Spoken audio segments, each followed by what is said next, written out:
Mia Lopez was 21 years old. She worked as a delivery girl for Tony's Corner, a small pizza shop on the lower side of New York City. She lived with her sick mother in a one-room apartment above a grocery store. The room was small, the paint was fading. The window hardly closed properly, but it was home, and Mia was proud that she paid the rent on time every month. Her day always started early. She would wake up before 6, brush her teeth, boil water for her mother's tea, and check her phone for the day's orders. Her scooter was old, but she made it work. Every morning, she prayed that it would start. Sometimes it did. Sometimes she had to push it halfway down the street before the engine came alive. Her mother, Elena Lopez, had a kind face even though she looked weak. She had been sick for months, and the doctor said she needed constant treatment. The bills were too much, and Mia could only pay a little at a time. Still, she didn't complain. Whenever Mia came home tired, her mother smiled and said, "God sees you, my girl," and Mia always smiled back, even when she wanted to cry. By 7 o'clock, Mia was already at Tony's Corner. It was a small shop with a red sign, and the smell of cheese everywhere. Tony, the owner, was a big man with a kind heart. He always said Mia worked harder than everyone else. "You never stop," he would joke. "If all my workers were like you, I'd be rich by now." Mia would laugh and say, "Then maybe you should pay me double." Tony always laughed louder, but never actually did. That morning was busy. There were back-to-back orders from offices and apartments. Mia drove through traffic, parked wherever she could, ran up and down buildings, and tried to smile even when customers were rude. Once, a man shouted at her because the pizza was cold. She apologized, even though it wasn't her fault. She was used to it. The city could be harsh, but she had learned to stay calm no matter what. By afternoon, the sky had turned grey, and rain started to fall. Mia wore her jacket and kept going. She didn't have the option to stop. If she stopped, she wouldn't get tips, and if she didn't get tips, there wouldn't be enough food at home. Around 4 p.m., she parked her scooter behind the shop, wiped her face with a towel, and checked her phone. There was one last order before closing time. The address was on the far end of the city, close to an area she didn't know well. She hesitated, but Tony said, "It's a good order, Mia. The customer paid extra for fast delivery." Mia nodded and packed the box. "Okay, I'll take it." She left the shop and started her scooter again. The rain had stopped, but the road was still wet. She drove carefully, passing through wide streets lined with tall buildings, then smaller roads that grew quieter as she went farther from the city center. She noticed the lights fading, the noise dropping, and the houses getting bigger. Finally, she reached the address. It was a large house with black gates, and no people outside. The place looked empty. There were no lights in the windows, no sound from inside. She parked by the gate and checked the order number again to make sure it was correct. It was. She pressed the doorbell once. No response. She pressed again. Still nothing. "Maybe they cancelled," she said quietly to herself. She was about to call Tony when she heard a low sound, like someone groaning. It came from the side of the gate. She turned and looked around carefully. "Hello," she called. No answer, only another soft groan. Mia took a few steps closer and saw a man lying near a black car. His shirt was soaked in something dark. It looked like blood. Her heart started beating fast. She froze, not knowing what to do. For a moment she thought she should run. But then she saw his hand move weakly. He was alive. She dropped the pizza box and ran to him. "Sir, can you hear me?" she said loudly. His eyes were half open. His face was pale. He tried to speak, but his voice was weak. "Help me." Without thinking further, Mia pulled out her phone and called 911. "There's a man hurt on Pine Street, near house number 42. She told the operator. "He's bleeding badly. The operator told her an ambulance was on the way and to keep pressure on the wound if possible. Mia took off her scarf and pressed it against the man's side. The blood was warm. Her hands were shaking, but she kept pressing hard like the operator said. "Stay with me," she told him again and again. His breathing was shallow, and his eyes kept closing. It felt like forever, but finally, the sound of sirens filled the street. Two paramedics jumped out of the ambulance and rushed over. "Step back, miss," one said as they checked the man's pulse and lifted him onto a stretcher. Mia followed them as they carried him into the ambulance. "Are you family?" one of them asked. "No," she said. "I just found him, please. He was bleeding a lot." "Then we'll take him to St. Joseph Hospital," the paramedic said. "If you want, you can follow." Mia didn't think twice.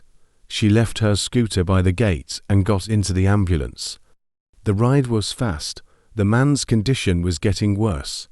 One of the paramedics said they might need blood quickly. When they arrived at the hospital, doctors rushed him into the emergency room. A nurse stopped Mia at the door. "Are you related to him?" the nurse asked. "No, I just helped," Mia said. The nurse nodded and took her name for record. Mia waited outside, staring at the blood on her hands. She felt dizzy, but refused to go home. After a while, a nurse came running through the hallway asking, "Does anyone here have O-negative blood?" Mia raised her hand. "I do," she said. The nurse said, "The patient's blood type is O-negative, and the hospital supply is low. Would you be willing to donate?" "Yes," Mia said immediately. "Take whatever you need." They took her to a small room. A doctor thanked her before inserting the needle. She lay still, trying not to think about how tired she was. She didn't even ask the man's name. She just wanted him to live. After the donation, she sat in the waiting area for a while. Hours passed before a doctor came out. "He's alive," he said. "Your blood saved him." Mia smiled weakly, relieved. She asked if she could see him, but the doctor said he was still unconscious. She nodded, picked up her bag, and went outside. Her scooter was still parked by the gate where she left it. The pizza box was cold and soaked from the rain. She threw it away and went home. That night, she told her mother what happened. Her mother was shocked but proud. "You did a brave thing, Mia," she said. Mia smiled. "I just couldn't leave him there." She didn't know that the man she had saved was not just any man. His name was Vincent Romano, a man feared by many, a Mafia boss who ruled the city's underground world. And that was how their paths first crossed. Vincent Romano woke up to the sound of a heart monitor beeping slowly beside him.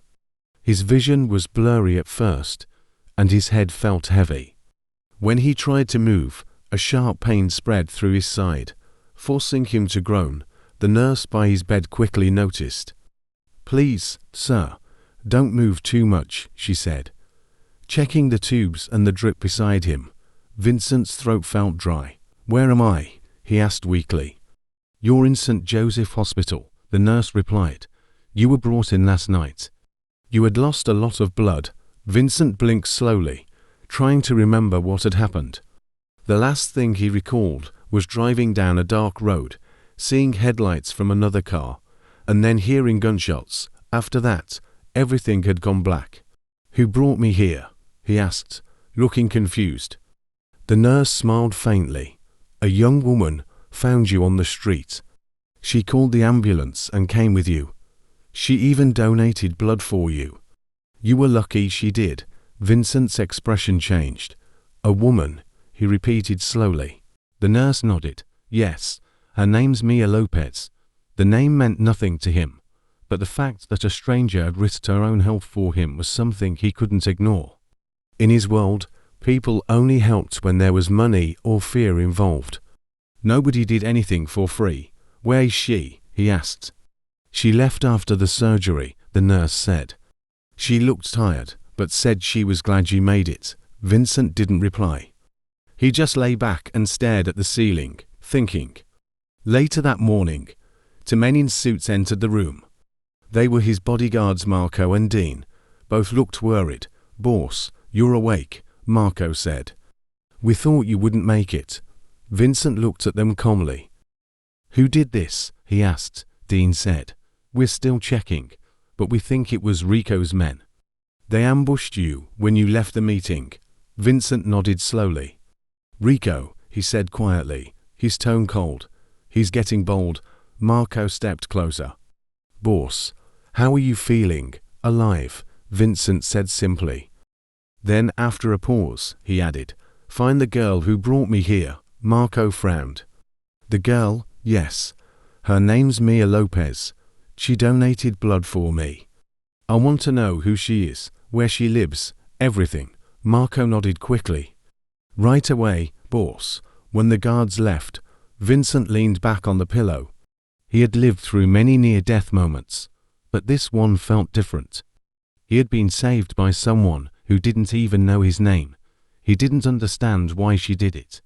Nobody ever did anything for him without expecting something in return. He felt strange thinking about it. Meanwhile, across town, Mia was back at work at Tony's corner. She was tired from the night before, but didn't want to rest. Tony noticed how pale she looked. "Mia, you okay? You look worn out." She smiled faintly. "I'm fine, Tony. Just a long night." She didn't tell him about the hospital. She didn't like attention. She just wanted to keep working. But deep down, she kept wondering if the man had survived. Later that evening, after her last delivery, she stopped by the hospital again to ask about him. The nurse recognized her right away. "Oh, you came back. He's awake now," Mia smiled. "He's okay. Yes," the nurse said. "You really saved his life." "He's asking about you." Mia was surprised. "About me?" "Yes," the nurse said with a laugh. "Most people don't even remember their blood donors, but he does." Mia hesitated, feeling unsure. "Can I see him?" she asked. The nurse shook her head. "He's still under observation, but I'll tell him you came." Mia nodded. "Thank you." When she left the hospital that night, she had no idea that Vincent's men were already gathering information about her. The next day, Marco handed Vincent a small folder with her details. She's 21, works as a delivery girl, lives with her mother in a small apartment uptown. Her father's dead. The mother's been sick for a while. That's all. Vincent looked at the papers quietly for a long time. "She doesn't know who I am?" Marco asked. "No," Vincent said. "And she doesn't need to." "Not yet." He closed the folder and set it aside. In the days that followed, Vincent stayed in the hospital while recovering. The wound healed slowly, and he kept thinking about Mia. He wanted to thank her, but didn't know how to do it without frightening her. He had spent years surrounded by violence and crime. He was feared, not thanked. He didn't even know how to show gratitude. But he knew one thing he owed her. That same week, he made a quiet call to one of his men who worked in finance. "There's a hospital debt under the name Mia Lopez," he said. "Pay it off completely, but don't tell her who it's from." His man agreed immediately. "Consider it done, boss." Vincent Romano left the hospital 2 days later. He wore a black coat and sunglasses to hide the bandage under his shirt. Marco drove the car, while Dean sat in front. Vincent looked quiet the whole time, his eyes fixed on the city outside. He had been gone only a few days, but to him, it felt longer. The streets were loud again, the people busy, the air cold. But his mind wasn't on the city. It was on the girl who had saved his life. They drove for almost 40 minutes before stopping near Tony's corner, the small pizza shop Mia worked in. Vincent stayed in the car, watching through the tinted window. He saw her coming out with a pizza box in her hand, wearing her red jacket and helmet, preparing to get on her scooter. She smiled at the old man sweeping in front of the shop, then adjusted her bag and rode off. There was nothing special about the scene. Yet Vincent kept watching. She looked like a normal girl trying to survive in a big, hard city. It was strange to think that this ordinary girl had kept him alive. "Boss, that's her," Marco said quietly from the front seat. "Should we call her here?" Vincent shook his head. "No, follow her." They followed her at a distance as she delivered pizza around the area. She stopped at an office building, then an apartment, always smiling and polite. Vincent noticed how she didn't shout or argue, even when someone ignored her tip. When her scooter almost broke down, she got off, fixed the chain herself, and kept going. She looked young but strong. After almost an hour, she finished her last delivery and stopped by a park bench to drink water. Vincent told Marco to stop the car. He got out slowly, ignoring Marco's warning. "Boss, it's not safe," Vincent said. "I just want to talk." He walked toward her. She noticed him when he was a few steps away. At first, she looked confused, then curious. He looked different from anyone she usually met, tall, serious, dressed neatly to be a regular customer. "Are you Mia Lopez?" he asked in a calm voice. She nodded slowly. "Yes. Who are you?" He gave a small smile. "My name is Vincent Romano. You don't know me, but you saved my life." Her eyes widened a little. "You're the man from the hospital." "Yes," he said. "You found me that night. You called the ambulance. You even gave blood." Mia looked surprised, but also embarrassed. "Oh, I'm glad you're okay. The doctor said you'd make it, but I didn't know who you were. I wanted to see you and say thank you," Vincent said. She shook her head. "You don't have to. Anyone would have done the same." Vincent smiled faintly. "No, not anyone." He reached into his pocket and handed her a small envelope. "Please take this. It's just a small thank you." Mia stepped back a little. "No, I can't take that. I didn't help you for money." He looked at her quietly for a few seconds, then nodded. "I understand. You're different." There was an awkward silence. She didn't know what else to say, then she smiled politely. "Well, I'm happy you're better now. I have to go." "I have more deliveries." Vincent nodded. "Of course. Be safe, Mia." She smiled again and walked to her scooter, then rode away. Vincent stood there for a moment, watching her disappear down the street. Something about her calmness and simple kindness stayed in his mind. When he got back to the car, Marco looked at him in the rearview mirror. "You okay, boss?" Vincent nodded slowly. "Yeah, let's go." But deep inside, he knew it wasn't the last time he would see Mia Lopez. The next morning, Mia woke up early. Her small apartment smelled of soap and coffee. She shared the space with her younger brother, Leo, who was still asleep on the couch. She made breakfast quietly so she wouldn't wake him. Leo was 17 and still in high school. Their parents had died years ago, and Mia had been taking care of him ever since. She worked 2 jobs to keep the bills paid, one as a delivery girl at Tony's Corner, and another cleaning offices at night. Life wasn't easy, but she had learned not to complain. After breakfast, she left for work. The day was busy, as usual, with back-to-back deliveries and rude customers. Still, she smiled through it all. Around noon, as she parked her scooter to deliver to a tall glass building downtown, she noticed a black car parked nearby. It looked expensive and out of place among the regular delivery vans. She ignored it and went inside. When she came out, the same car was still there. The window rolled down slowly, and she saw Vincent Romano sitting inside. He looked calm, dressed in a dark grey suit this time. She blinked, surprised. "You again?" she asked, half smiling. Vincent nodded.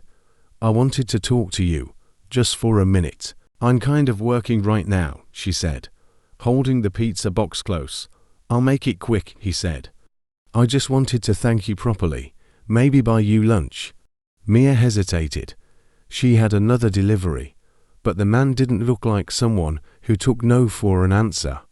Still, he wasn't rude. He seemed sincere. "All right," she said finally, but only for a few minutes. They sat at a small cafe across the street. Mia ordered a sandwich and orange juice. Vincent didn't eat. He only drank coffee and kept watching her like he was studying her. "You don't know who I am, do you?" he asked. She shrugged. "You said your name was Vincent Romano. That's all." He smiled faintly.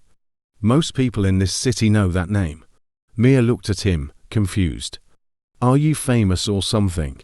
"Not exactly," he said. "Let's just say I run some businesses. Some people like me, some don't." She nodded slowly. "Okay. Well, I don't really care who likes you. You looked like you were dying that night, and I couldn't just walk away." Vincent smiled for the first time that day. "That's what I like about you." Mia laughed nervously. "You talk like you've known me 4 years. Maybe I want to," he said simply. She looked at him, unsure how to respond. He seemed serious, not flirting, just interested. She picked up her bag. "I really have to go, Vincent. My boss will be mad if I'm late." He nodded. "Of course. But, Mia, I want to help you. I know you have a lot on your plate. If you ever need anything, call me." He slid a card across the table. It had only a phone number on it. Mia looked at the card, but didn't take it. "I don't need help. I just do my job and mind my business." He nodded again. "That's fair." She stood up, said goodbye, and left quickly. Vincent watched her go, his eyes thoughtful. Back in the car, Marco asked, "Boss, what's the deal with that girl?" "You never chase anyone." Vincent said nothing for a moment. "She doesn't want anything from me," he finally said. "That's new." That night, Mia told Leo about the strange meeting while washing dishes. "He's rich, polite, but weirdly intense." "I don't know what he wants," Leo smirked. "Maybe he likes you." Mia rolled her eyes. "He's just being thankful, that's all." But deep inside, she felt uneasy. There was something about the man's eyes, like they had seen too much darkness, but still carried a bit of light. The next morning, she found a brand new helmet sitting on her scooter. No note, no name, just a helmet exactly her size. She sighed, shaking her head. "Vincent," she muttered. But she smiled a little before putting it on and starting her day. What she didn't know was that, at that same moment, Vincent's men were tracking a rival gang who had just returned to the city, and one of them had recognized Mia's face from the night she found Vincent bleeding on the street. And that changed everything. That evening, the city was colder than usual. The wind blew through the streets, carrying the sound of sirens and car horns.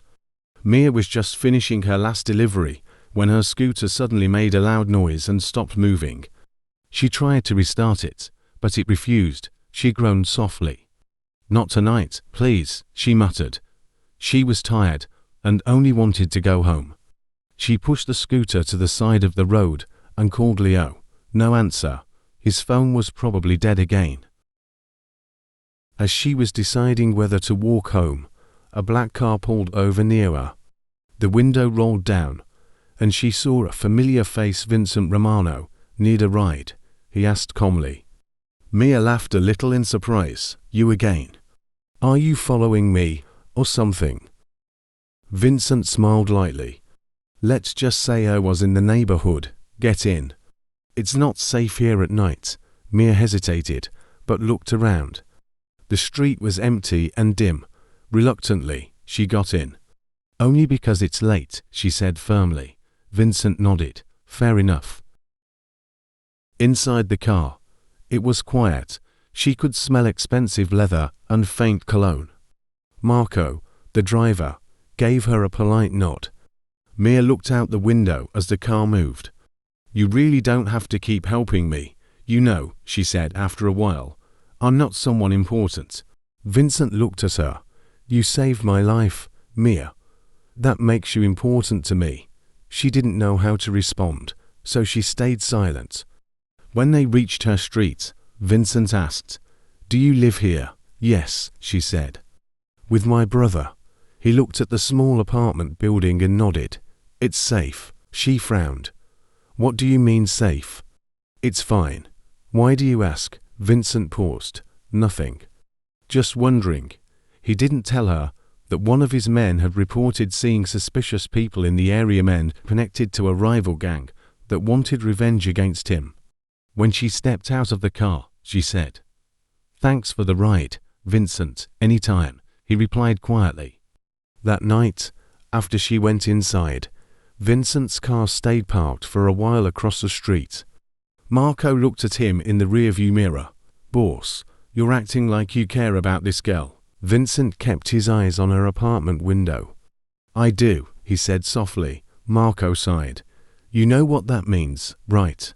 If the others find out she's connected to you, I'll handle it," Vincent said sharply. "No one touches her." Inside the apartment, Leo noticed Mia smiling slightly while making dinner. "What's up with you?" he teased. "Nothing," she said quickly. "Just a weird day." Leo grinned. "Was it that guy again?" Mia glared at him. "Don't start." But before she could finish her sentence, a knock came at the door. She froze. "Who is it?" No answer. She looked through the peephole but saw no one. When she opened the door a little, there was only a small envelope on the floor. Inside it was a note. "Be careful. Someone's watching you." Her heart skipped. She looked down the hallway but saw nothing. Meanwhile, not far away, two men sat in a parked van, watching her building. One of them spoke into a phone. "Yeah, that's her. The girl who helped him. You sure the boss wants her alive?" A rough voice replied through the speaker, "For now. We'll use her to get to Vincent Romano." The man smirked. "Got it." The next morning, Vincent received a message from one of his men. It had a picture of Mia walking to work and a warning below it. "They found her." Vincent's jaw tightened. "Call everyone. Nobody touches that girl." From that moment, Mia Lopez's quiet, simple life was no longer just hers. She was now unknowingly standing in the crossfire of two Mafia families, and her kindness had tied her to the most dangerous man in the city. Mia woke up early the next morning, still thinking about the note that had been left at her door. She tried to convince herself it was just some prank, maybe from kids in the building, but deep down, she knew it didn't feel right. As she got ready for work, she tucked the note into her bag. She didn't tell Leo about it because she didn't want to worry him. On her way to the pizza shop, she kept glancing behind her. Everything looked normal, but she couldn't shake off the feeling that someone was watching. At Tony's corner, things were busy as usual. Mia forced a smile as she took orders, but her mind wasn't there. When she stepped outside to start her deliveries, she noticed a black SUV parked across the street. The windows were tinted, and the engine was running, but she couldn't see who was inside. She shrugged it off and continued working. A few blocks away, she stopped at a red light and suddenly heard a loud honk. A man on a motorcycle pulled up next to her and said, "You dropped something." Before speeding off, she looked down, but nothing was there. When she looked up again, the SUV was gone. Meanwhile, Vincent sat in his office downtown, in the top floor of a tall glass building that disguised his real business. Marco entered, looking tense. "We confirmed it, boss. The men watching her belong to the Carrillo family. They're still trying to find out who helped you that night." Vincent's expression hardened. "I want eyes on her at all times." Quietly, "She can't know." Marco nodded. "Understood. But if they make a move," Vincent looked out the window at the city below, "then we end it before they reach her." Later that afternoon, Mia was delivering to a quiet street when a car pulled up beside her. A man leaned out of the window with a fake smile. "Hey, miss, you dropped this," he said, holding out what looked like a folded paper. She slowed down, confused, and before she could react, Another man stepped out from the passenger side and grabbed her wrist. Mia gasped and tried to pull away, but the man was too strong. "Let go of me," she shouted. Just then, a black sedan screeched to a stop behind them, and two men jumped out. Vincent's men. Shots were fired into the air to scare them off. The attackers quickly released her and sped away. Mia fell to the ground, breathing hard. One of Vincent's men helped her up. "Are you okay?" he asked urgently. She nodded, trembling. Who were those people? He didn't answer. Instead, he handed her a phone. "Call this number." Now, confused and scared, she dialed, and Vincent's voice came through. "Mia, are you hurt?" She froze. "Vincent. What's going on? Who were they?" His voice was calm but sharp. "I'll explain later. Go with my men. You're not safe there." Before she could argue, the line went dead. They drove her to a quiet, safe house on the edge of the city. It was a small, clean place, with guards outside and cameras everywhere. Mia paced the living room, angry and confused. When Vincent finally arrived, she glared at him. "You owe me answers, Vincent. Who were those people? Why did they come after me?" He took a deep breath. "They weren't after you, Mia. They were after me. You just got caught in the middle." Her eyes widened. "What are you talking about? Who are you, really?" He looked straight at her. "I told you I run businesses. That wasn't the full truth. I'm the head of a family, a powerful one. Some call it the Mafia." Mia stepped back, shocked. "You're joking." Vincent shook his head. "I wish I was. The people who attacked you work for another family that wants to destroy me. They found out you were the one who saved me, and now they think they can use you against me." Mia covered her mouth with her hand, her heart racing. "So, this is all because I helped you?" He nodded slowly.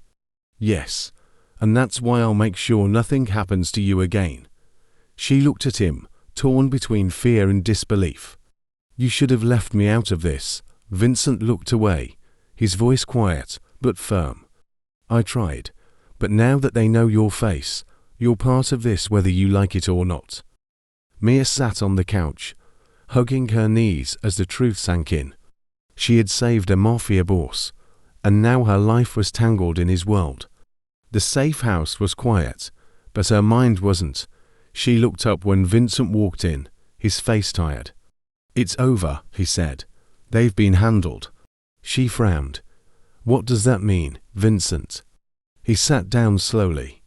"It means they won't bother you again. You can go home." She stared at him, unsure whether to feel relieved or afraid. "You didn't hurt them, did you?" Vincent shook his head. "No, I just made it clear they chose the wrong target."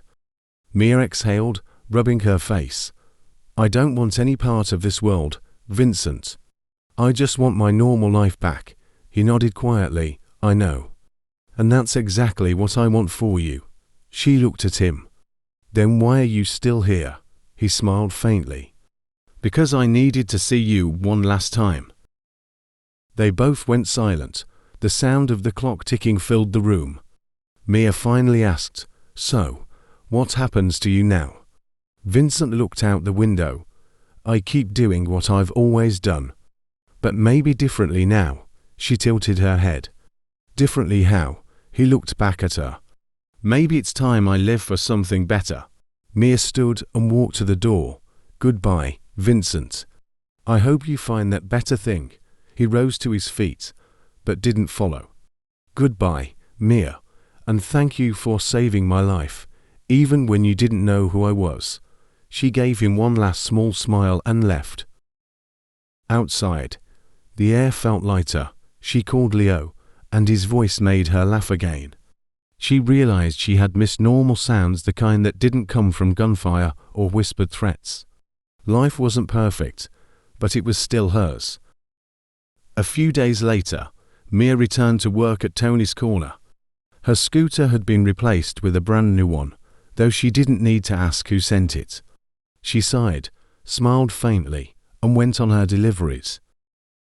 Meanwhile, In his office, Vincent watched the city skyline from his window. Marco entered. "Boss, the girl's back to her life." Vincent nodded. "Good, make sure it stays that way." Marco hesitated. "You really letting her go?" Vincent's eyes softened. "Yeah, she saved me once. The least I can do is not ruin her peace." That night, Mia sat on her balcony with Leo, watching the stars. She thought of Vincent and hoped he was safe, wherever he was. For the first time in a long while, she felt grateful for courage, for life, and even for the stranger she had once saved without knowing his name. In another part of the city, Vincent raised a glass quietly and said to himself, "To the girl who reminded me what it means to live, the war was over, the danger was gone, and though their worlds were different, both knew their paths had changed forever because one act of kindness had rewritten them both."